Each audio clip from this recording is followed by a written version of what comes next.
If you've downloaded your file as an Excel file and opened it up, it'll look something like this, which on the face of it doesn't look any different to the way it looked in Google Docs, but it allows you to format the cells, that is, in this case, to make them colourful.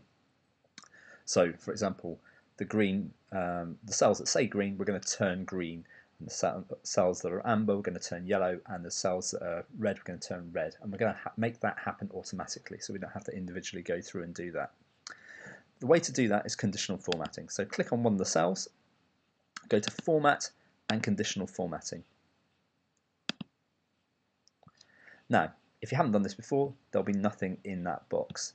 Click on the little plus sign down here, the add sign, to add a new rule.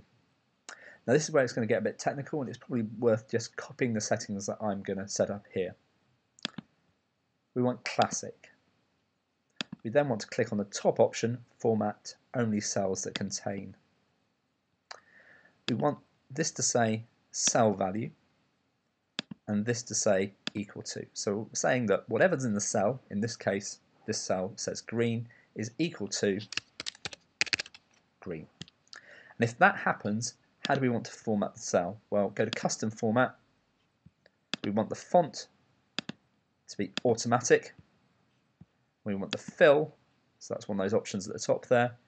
Click on colour, and we want the colour to be green. Click OK. Now to check that's worked, click OK. You can see the rule in place there. Click OK, and you can see that that first cell automatically turns green. That's fine. That will turn green cells that have green, green.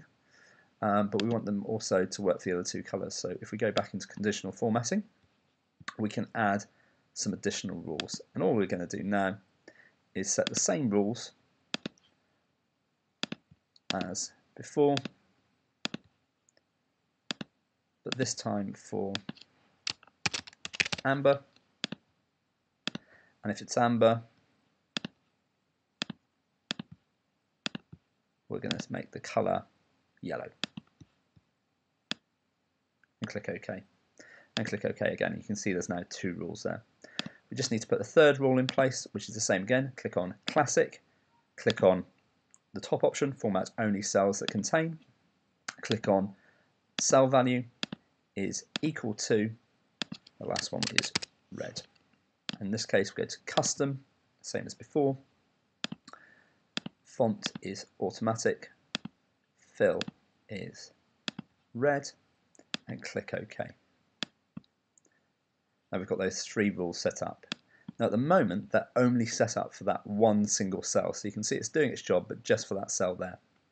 What you can do now is go up to this top line and you can see the little paintbrush. Now that's format pasting, so click on that. What we're going to do now is we're going to left click and hold and drag across all of the data.